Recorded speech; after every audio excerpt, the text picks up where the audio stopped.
The South Carolina Highway Department offered me $200 a month, and the Georgia Highway Department offered me $230 a month.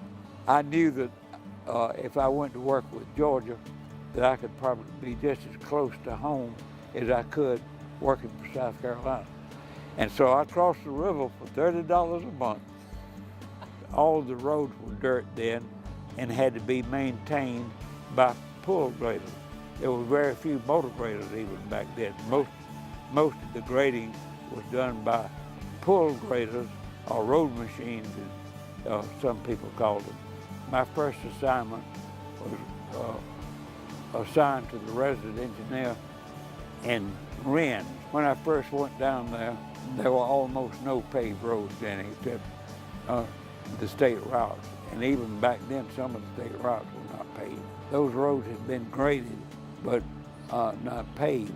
The common way to build roads then was, after they were graded, was to haul sand, clay, a topsoil, dirt material in and build a base.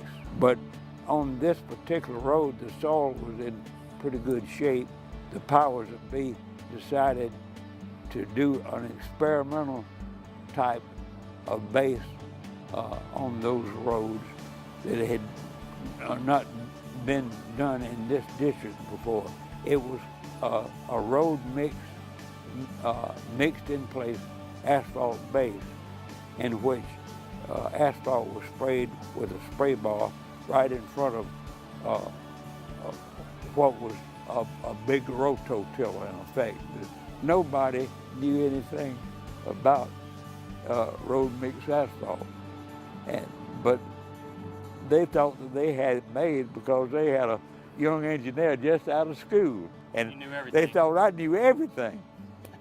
But I didn't know any more than they did. Right. But anyway, they put me in charge of it. One interesting thing that happened on that job was that the machine that we were using was called a Siemens mixer. And it was a self-propelled tractor with a spray bar in front and a big rototiller that went behind it. It was made by a company called Siemens Motors from Milwaukee, Wisconsin. And one day I was on the job where we were putting down the base, and what we would do, just as soon as the material was mixed, the back of the pug mill or the tiller kept the material smooth, and then the roller would come right behind it and roll it down and pack it. But anyway, we were putting down the base, and an airplane kept circling over and over and over. And finally we decided that he needed to land. And so we sent people up and down the road both ways to stop traffic, because this was actually done to some degree under traffic. Right, but y'all didn't know who it was flying around? We had no idea, but when he landed, it was Mr. Harry Siemens, the president of the company that made the Siemens mixer. And he had flown down from Milwaukee to see how the machine was doing. And he carried us all down to Coleman's Lake down in Midville for fish supper that night. At that time, there were 6 divisions in the state. The division office at that time was located on the 8th floor of the Marion building. I think that there were 8 or 9 rooms. The whole division office then was located in those 8 or 9 rooms, and we had 13 men and 6 girls. That's all that made up the division office then. Mr. Ray said, Jack said, I need you to help us get the Rural Roads Authority program started. He said George Jones, who I had worked for in Wren, was going to be rural roads engineer in charge of the rural road projects in the county. And he wanted me to be his assistant and help him get the program started. He said, stick with me 6 weeks, and I'll assign you somewhere out in the division with a resident engineer. And those 6 weeks lasted the rest of my highway career.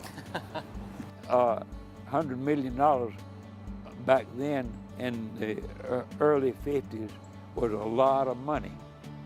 And the Rural Roads Authority was a very big program that was started by the Marvin Griffith administration. We would be given an authorization to get up an estimate and prepare plans for a given road. And we kept several jobs going in every county in the 28 county area at all times. So I was given the responsibility for designing and building the big shop building that's down there now. That was my design. And the other little buildings, there were 2 or 3 other smaller buildings that we had out back. And I had to buy the materials, design it, buy the materials, and believe it or not, we did all of that construction instead of letting contracts. We built those with convict labor. I worked during what I would term as the golden age of road building. By that I mean we built so many country roads. When I first went to work, there were very, very few paved roads in the counties. But I'm here to tell you folks, we got a lot of farmers and a lot of people out of the mud, and a lot of those roads are still standing in good shape today.